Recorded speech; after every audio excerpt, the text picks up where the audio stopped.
Oh wonder, how many goodly creatures are there here, how beauteous mankind is.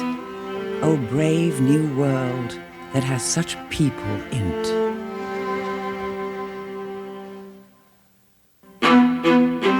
Things are changing, and sometimes you don't know it until your world is upside down. As our tools move faster, so do we.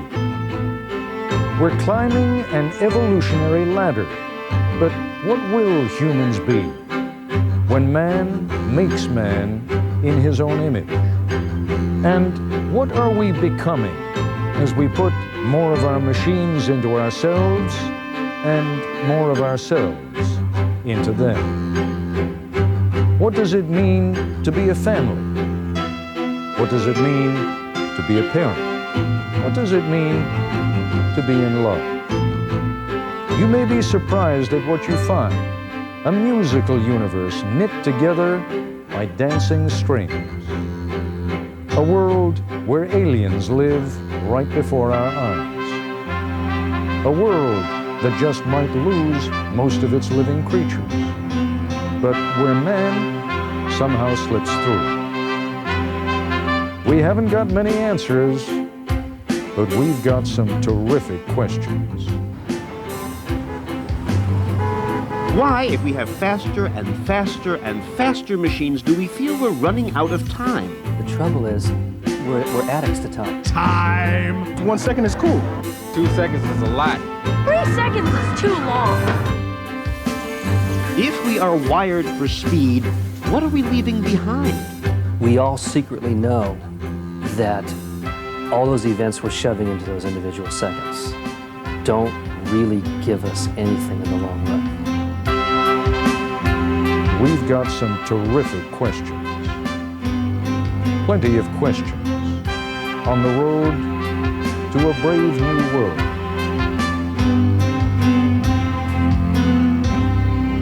What we have here is more than just a simple dilemma. This is the sort of information that can lead to panic among television anchors. I've been looking at the research, and I know that most viewers these days have the attention span of a gnat. Not all of you, of course. I certainly didn't mean you personally, but imagine the feeling of knowing that on the other side of each television screen, watching me right now, is someone holding a remote control, and now that was just plain rude. I simply wanted a few seconds to explain that this program is different, even if you'll just give us the time to prove it, provocatively different, interestingly, enjoyably different. But time is the problem, isn't it? We used to have scads of time, loads of time, oodles of time, until we became so inundated by time-saving devices that the thought of losing a few seconds is more than we can abide. We are aided and abetted by so many contraptions which improve our efficiency that everyone these days expects everything to be done right away. I'd like you to meet a friend of mine, Robert Krolwich, who will be our guide tonight and over the next 7 weeks. He has this knack of helping us understand what we think we already know. Does that make any sense at all? Well, let me ask you a question, Ted. In fact, let me ask everybody, why is this? 20 years ago, if I dialed the number 888-8888 on a rotary phone, sure, it took a little bit of time, but back then, this is how phones worked, and you know, it was fine.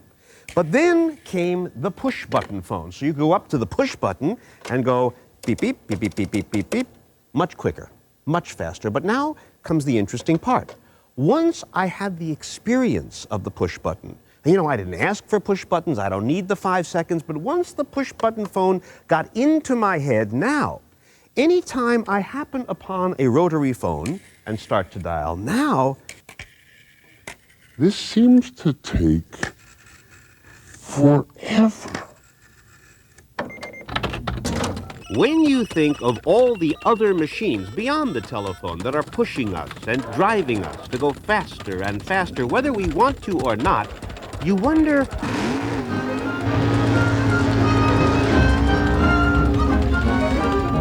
what is it about speed that is so attractive? Maybe there's something deep in our brains that says go fast, something biological. Or maybe it is cultural. Maybe it's something that we learn. But as each generation goes faster than its parents, and then faster again, how do any of us learn to slow down? Well, I decided to put these questions to Michael Malone, who hosted his own public TV show, so he knows how to walk Anytime. on cue Perfect. when we ask him to. He's also the author of any number of books on technology, and he grew up in Silicon Valley, which has produced so many speedy gadgets, and now he's the editor of a magazine, ASAP, which is short for As Soon as Possible. He likes speed. I think we're wired for speed. So speed is better. Speed is Somehow. physically rewarding. It's emotionally rewarding. That's why the moment you get into a car and you know it's faster than the one you have, you try to see how fast that car goes. That's why you go on roller coasters. That's why you kids play video games, because there's something about that rush that's absolutely enthralling. Now, is it good for you? Probably not. Is it beneficial to your life? Probably not. But somehow we're built for that. Maybe. But here is a little problem. Whenever I get a tool that makes me go faster, the next thing is I want the whole world to catch up with me. I want to make everybody go faster, and I'm not alone. This here is a perfectly ordinary phone. I have this phone here. You'll hear a ring. Okay. Because I'm simulating the actual ring. You can go... With my home-built ringing phone, I ask people, okay, you tell me, when you make a call, how many rings before you get irritated, and how many before you just hang up? Frankly, I figured it would be something like 4 gets you ticked, and 6 rings is when you hang up. But people got irritated very early. Now, already? Come on, answer the phone. Usually I'm already like on the email. On the second ring? Yes. At 2? Yeah. Yeah. I'm sick of this. I don't want to wait At 2, anymore. you're sick? Time is valuable, man. And unbelievably, a large number of these people hung up after 3 rings. 3. 3's a magic number. The third one is like... 3 rings and you're out? But why? Well, some of them said people should have their phones with them at all times, because we do. Well, are the 3 of you just peculiar where you live, or is this normal for the crowd you travel with? I don't know anybody else who would install another phone line in the bathroom, but... Okay. My mom's got one. Okay, now I do. You're kidding? Yeah. Wait a second. Don't they know anybody, like in their family somewhere, who takes time to answer the phone? Do you have any relatives in, Louisiana or North Carolina? All right. Louisiana. So now... A lot slower. Lot slower. They only got one phone in the whole house. I hate visiting. Is it one of those rotary phones? All right, we're done with you guys.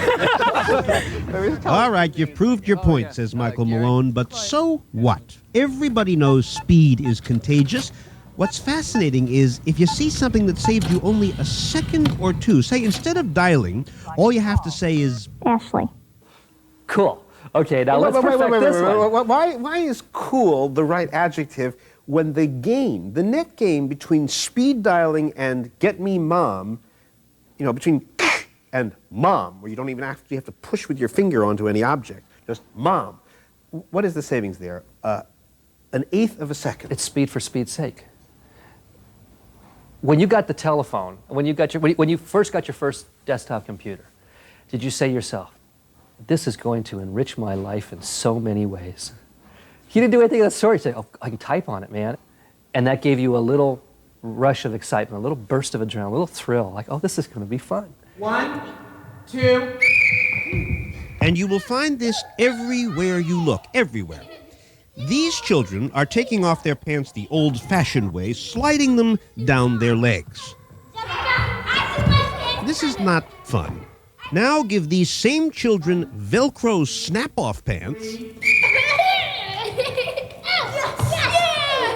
Now this is fun. Or choose a very different part of life. How about orange juice? When you think about it, orange juice, too, has speeded up over the years. You may remember the very slow and methodical cut your orange and then squeeze your orange era not so long ago. But then comes frozen concentrate, so you didn't have to buy the orange or squeeze anything. You just plop it in and you pour. Even faster than that, you could then buy ready-to-pour orange juice that's pre-squeezed, no plopping, no waiting at all, except, of course, for that spout, that puzzling, weirdly folded thing on top that you had to open up somehow. So even faster was the twist-open spout with a tinfoil protector, which you had to peel off. Even faster than the tinfoil peel is the pluck-off top. And yes, fastest of all the juice box, all you do is stab and suck. And it's amazing, but we customers embrace each tiny improvement. For example, frozen concentrate sales fell 13% from 1993 to 1998.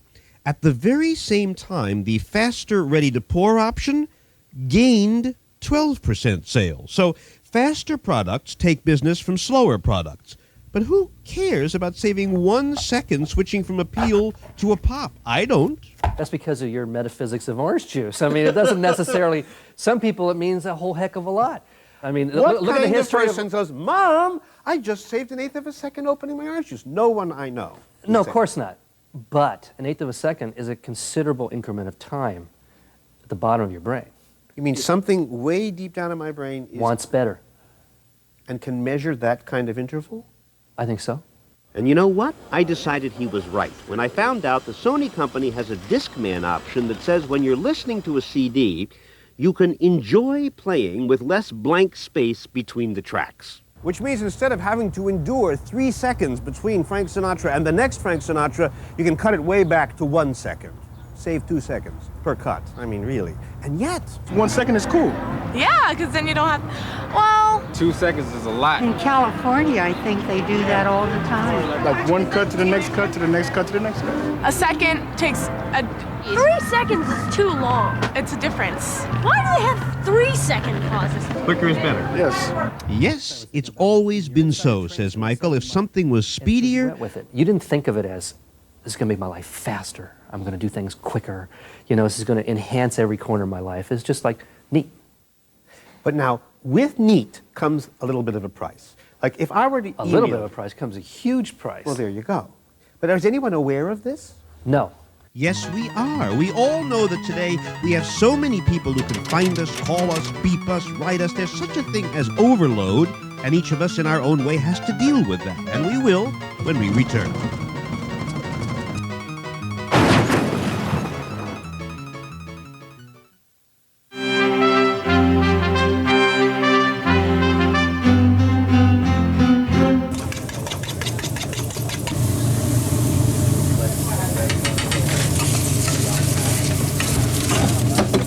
Anybody who has ever cooked breakfast for a family knows this already, but Mary Cocos knows it better. That's going to, I don't know, a stack by itself?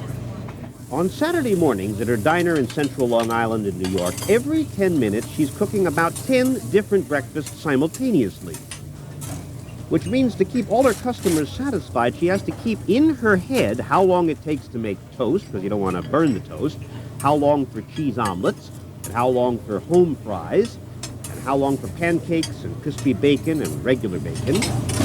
But the trick here is that all these different foods take different times to cook. They must be coordinated so they hit the plate at the right moment. Somehow, she has to keep each of those counts going simultaneously in her head. But how? That's just it. You automatically are doing things. Once you start going, you're not thinking that I'm cracking eggs, I'm putting bacon. It's just coming automatically. You're just doing it. That's right, says Professor John Gibbon of Columbia University. Brains just do this automatically. You know how at a traffic intersection when you're sitting there at a red light waiting, and without you thinking about it, somehow your ankle starts to twitch just at the moment the light turns green? Well, in the same way, that's how Mary's brain learned how long it takes to fry an egg. In these durations of time are in her head. Yes. Where in her head? Well, you point to it if you have. Actually, in the midbrain region.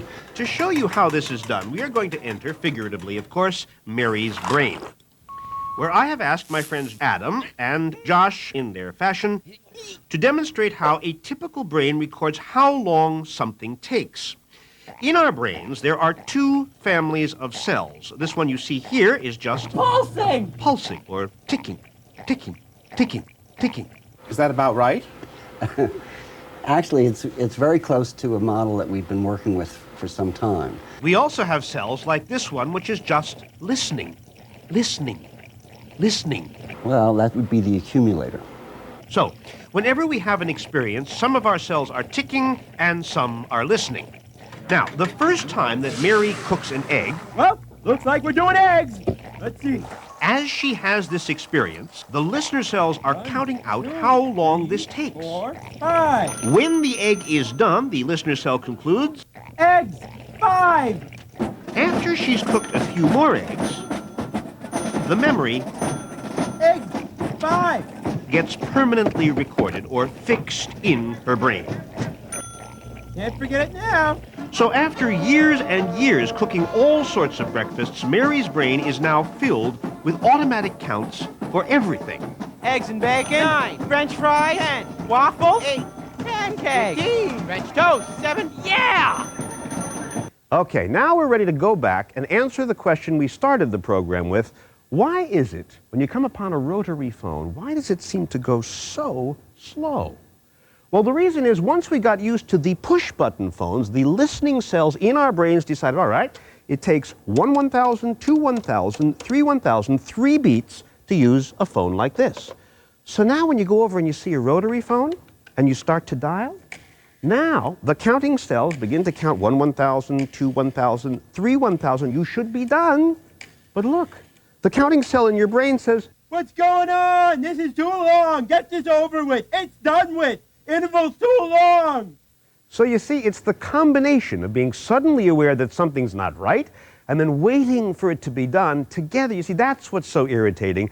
And that is why the push-button phones have, in a very real way, rewired our brains. New technology does change us physically. But if we're now hooked into fast, there's nothing wrong with that, says this man, Regis McKenna. Fast tools, he says, give us big advantages. So you just like this stuff. Ah, it's wonderful. I mean, I think it is, and by the way, we have no choice for it anyway. Regis McKenna is one of Silicon Valley's most famous pioneers, and he's what they call an early adapter. The newest computers, cell phones, beepers, you name them, he's got them. And look at this guy. He's sitting at his computer, looking at a screen, while the very same image appears on an even bigger screen, just in case, I don't know, he decides to sell tickets. I mean, why do this? Well, why not? He says this is what Americans have always done. And this has gone on, you know, for 200-300 years here in the United States. First we invent them, then we use them. Fast food, Pony Express, instant pudding, instant coffee, instant cameras ready to wear, self-service, they all started here. And earlier in the century, during the great Oklahoma land rush, remember, the settlers who got into Oklahoma sooner got the best land. It's still called the Sooner State. And when you marry this American desire to be first with the American desire to be productive, well, perhaps the greatest display of super efficiency ever is in this scene from a 1920 Buster Keaton film, The Scarecrow, in which Mr. Keaton and an actor, Eddie Klein, have breakfast together, where you will see them use exactly 15 labor-saving devices, which we will describe as they appear. That's number 1, the salt shaker on a string.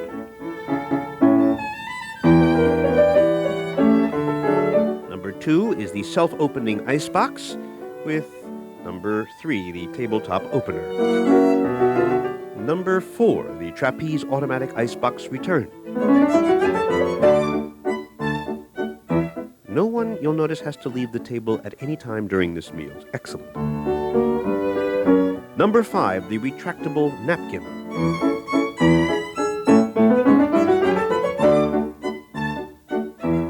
Okay, now they're going to dump that little trolley bread basket, and number 6 is the removable tabletop with permanent plates and trapdoor. That's number 7, pig chutes included.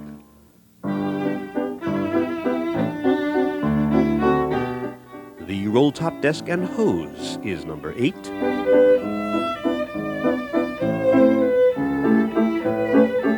The although the water does not appear to have any obvious destination.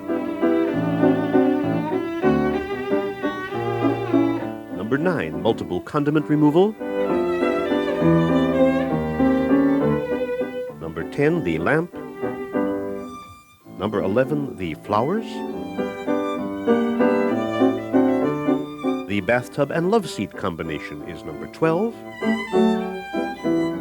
First it's a bed, then it's a hutch. That's number 13. Look at this, it's also a piano. 14.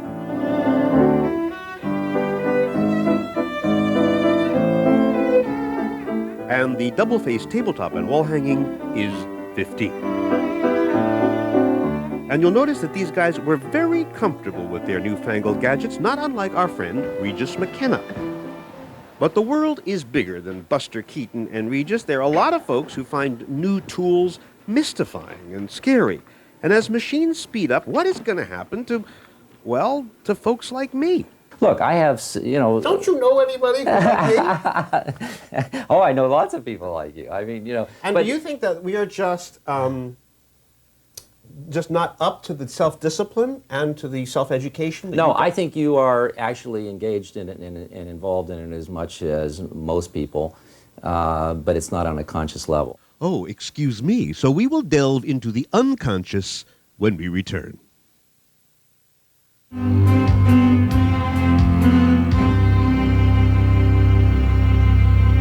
It's not really all that important, but we'd like to give credit where credit is due on this program. So it was Isaac Watts, the famous 17th century hymnist, who said, "For Satan finds some mischief still for idle hands to do."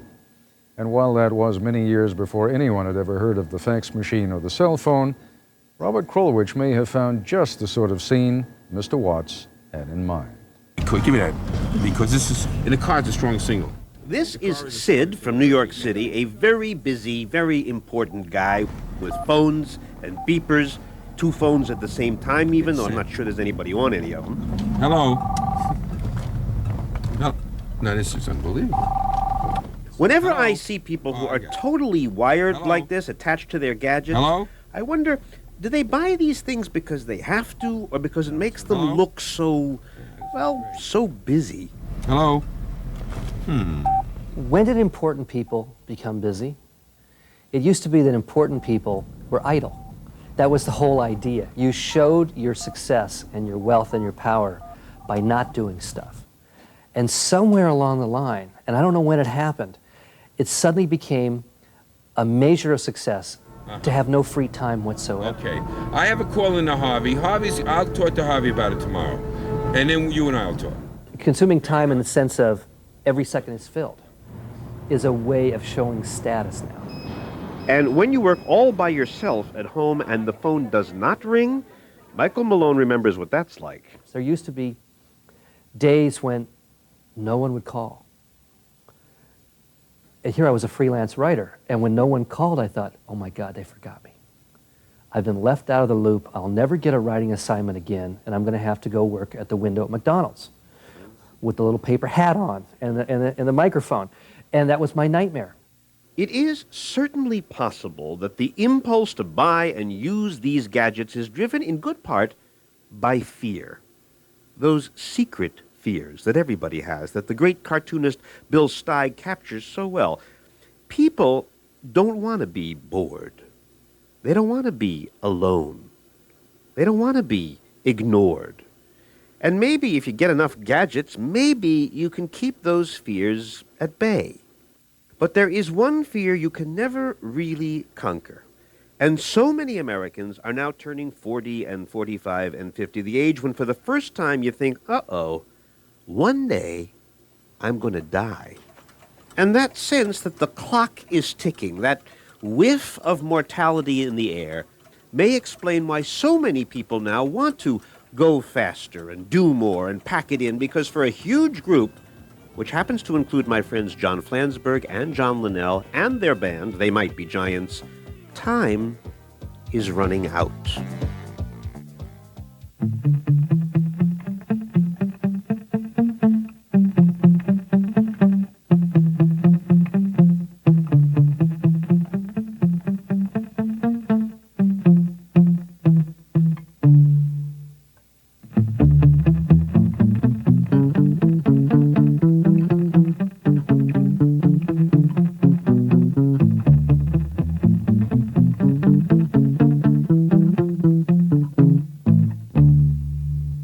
You're older than you've ever been, and now you're even older, and now you're even older, and now you're even older. You're older than you've ever been, and now you're even older, and now you're older still. Time is marching on, and time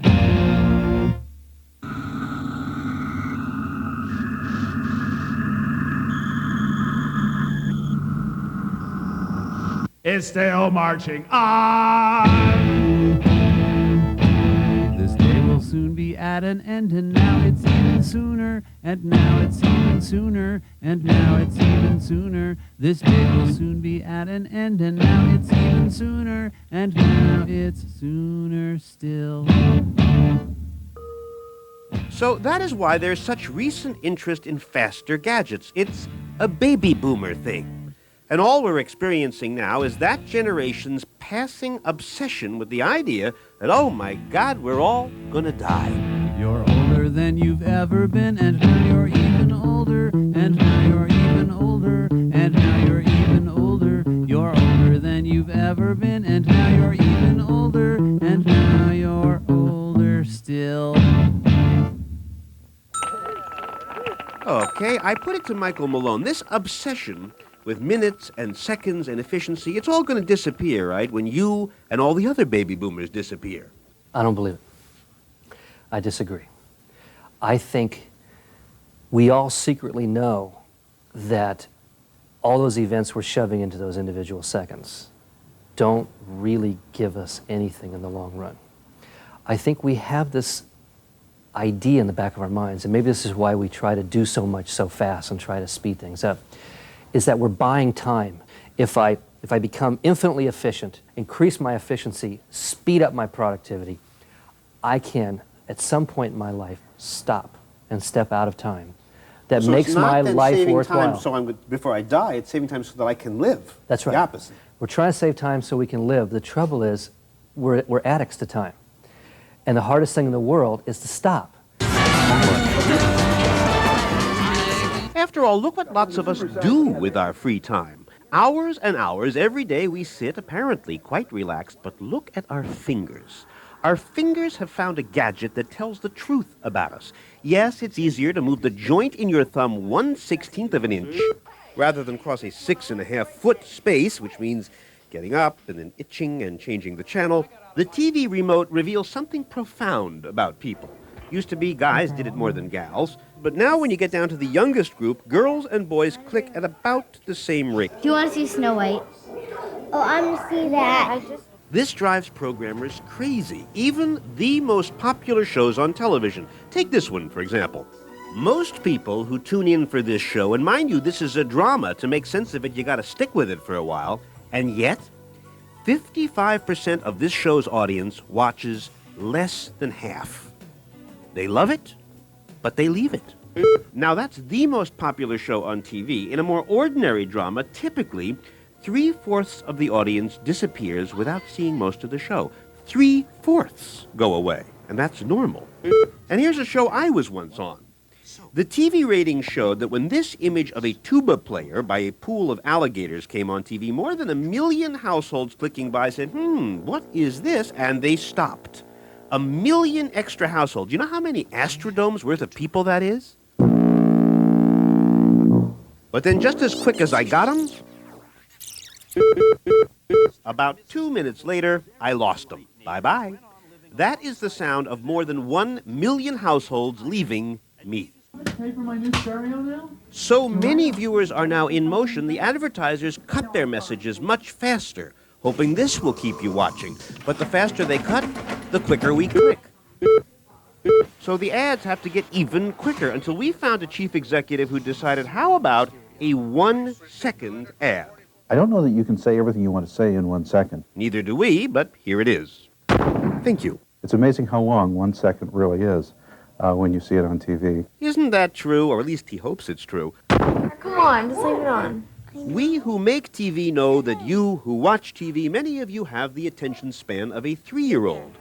But that's what happens when hundreds of millions of people get a gadget that allows them to indulge their every whim instantly.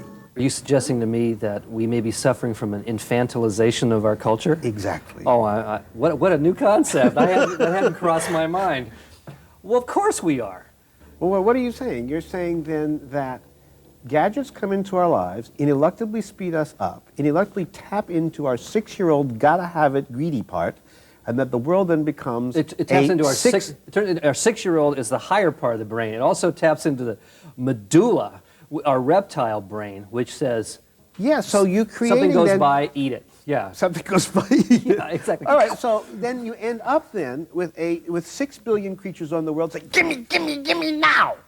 What kind of a world is that? I think it's the world we currently live in. If you look around you, is the trend towards infantilization? Yes. Is the trend towards immediate gratification? Yes. Is the challenge for every adult to try to carve out what matters and to delay gratification and to fight for these more enriching things? Absolutely. Does it get harder every year? Absolutely. Do I have a solution? No.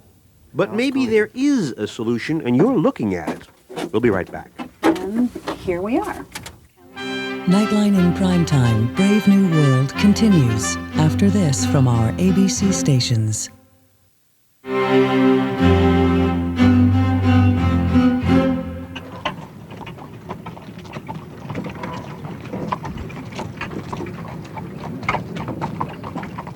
There are people in America who think very carefully about new machines, about how machines can speed us up, about how they change our lives.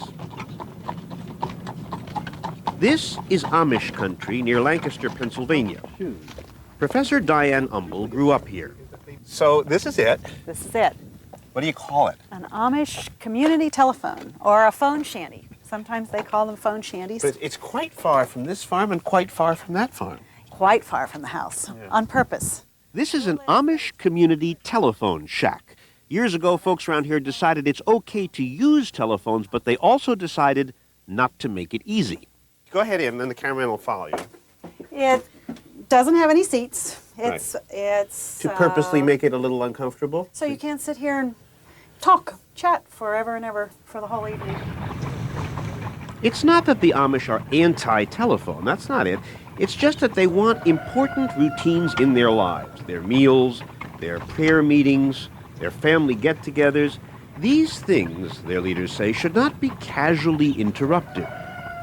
They're suspicious. They have a healthy suspicion of things that speed things up and that are too easy.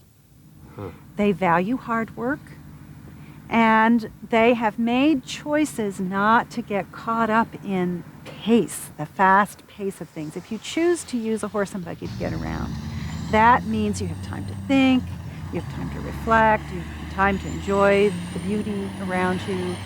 Then how do we account for the suspicious success of cell phones?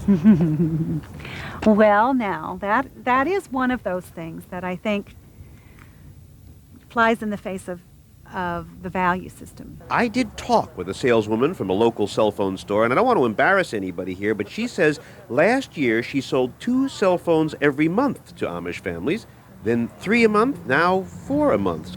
And families use these phones, she says, to call suppliers or customers. It's business calls, not social calls. Still, if one of these folks does have a cell phone in their pocket, you could imagine a situation where they might be tempted. So they're constantly making choices.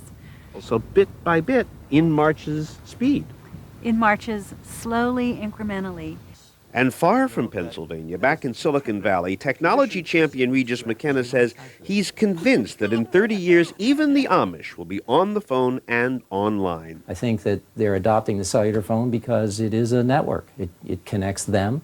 It connects them with the outside world, particularly the young people. It'll really have a tremendous impact upon them, I think, 10, 20 years from now. You can slow them down, says Regis, but nobody can beat these new technologies. In the end, we will all go faster. I think that you will find that these technologies change you, even though you try consciously to impose your value systems on it, it has more impact on changing you than you do on it. Imagine man-made moons helping us to communicate.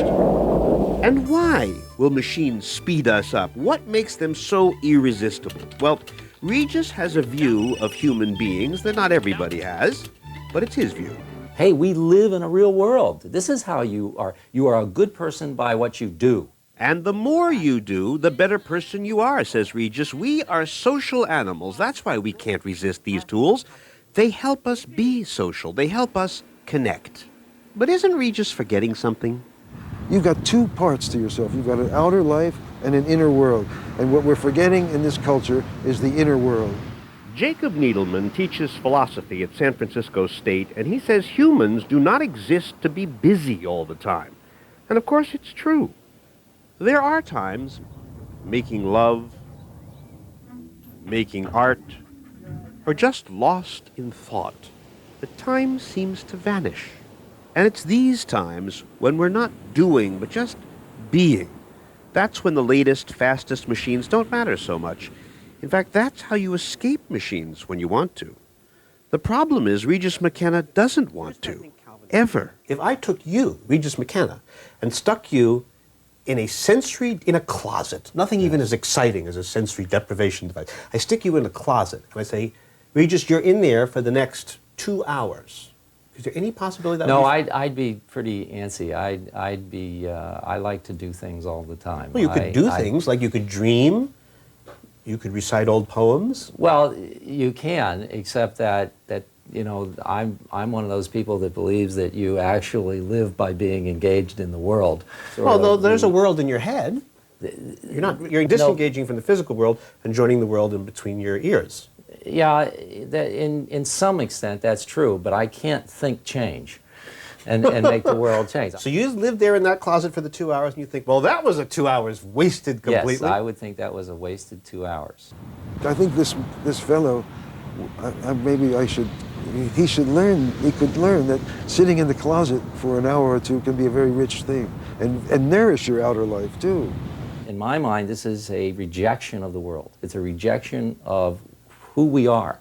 It's a temporary vacation from the physical universe, which you apparently are never going to take.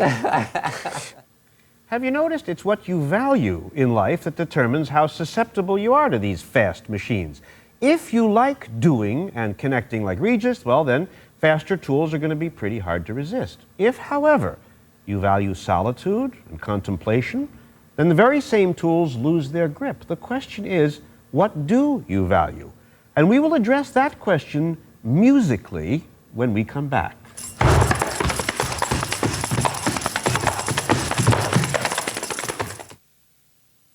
In an attempt now to tie this broadcast together, let us admit the following. First, David Pleasant, who helped us score the show, will be happy to demonstrate this. There is something exciting about speed.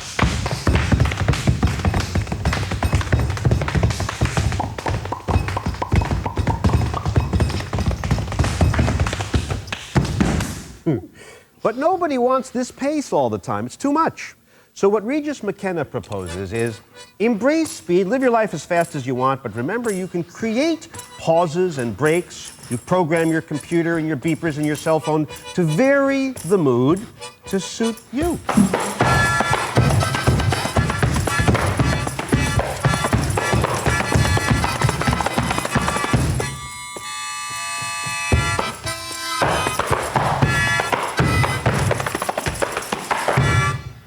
The philosophy professor, Jerry Needleman, has a very different idea. On the outside, he says, you can be busy with your schedule and your machines, but inside, he says, try to find the quiet spot where you can go and commune. Escape, he says, to the inside.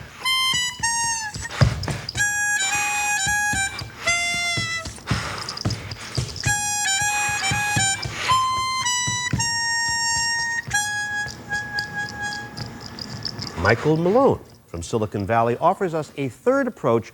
We have appetites, of course, and desires, he says, but the trick with technology, as with all things, is be an adult. Control your appetite. You don't have to buy this and see that. To be truly rich, limit what you want. Less, he says, is more.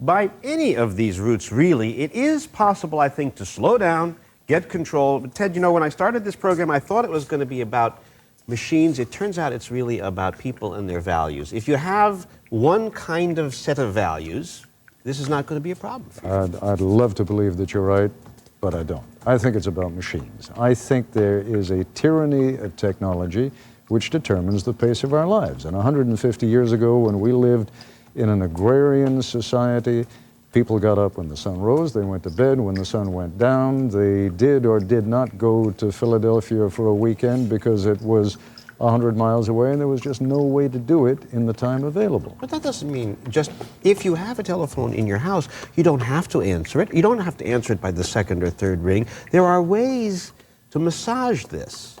There are certainly ways to massage it. I buy that much. But I think there are expectations that people have. Because the phone exists, people expect you to answer it. Because email calls for an instantaneous response, people are not satisfied waiting a day or two. The technology, I believe, makes a difference. And you think there's no place to hide? I think that's the best possible way you could put it. Right, David? No hiding place! No hiding place! No hiding place! No hiding place!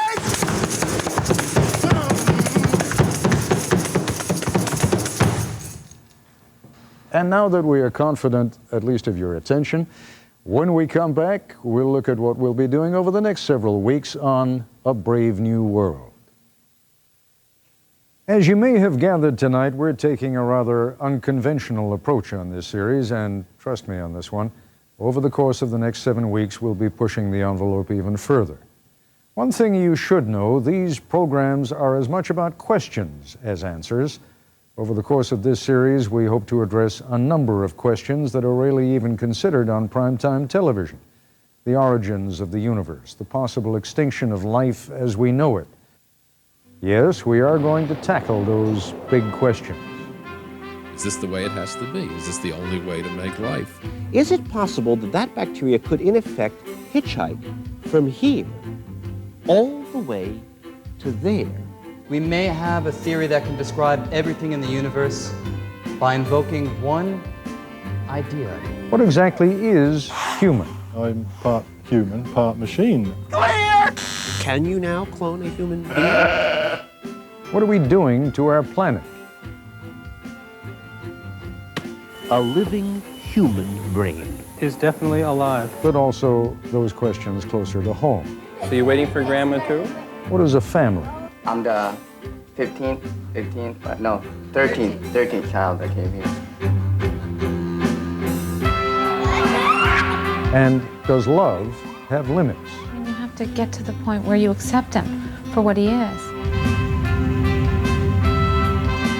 This is a series about questions. Who are you? An alien? With answers that will surprise you.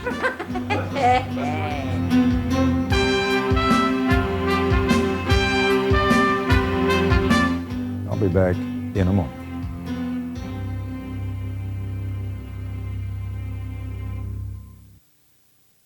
To learn more about the machines which speed up our life, visit abcnews.com for a discussion with Robert Krulwich and Mike Malone of Forbes ASAP, immediately following this program in the Eastern and Central time zones.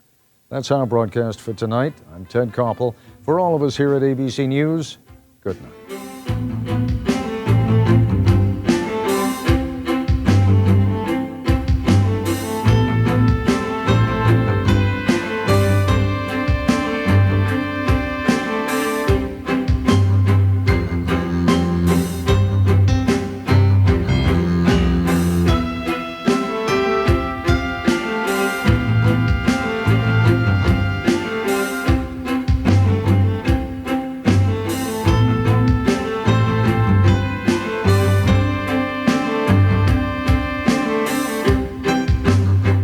Monday, top-ranked Tiger Woods faces second-ranked David Duval for a $1.1 million prize. The Showdown at Sherwood. Monday on ABC.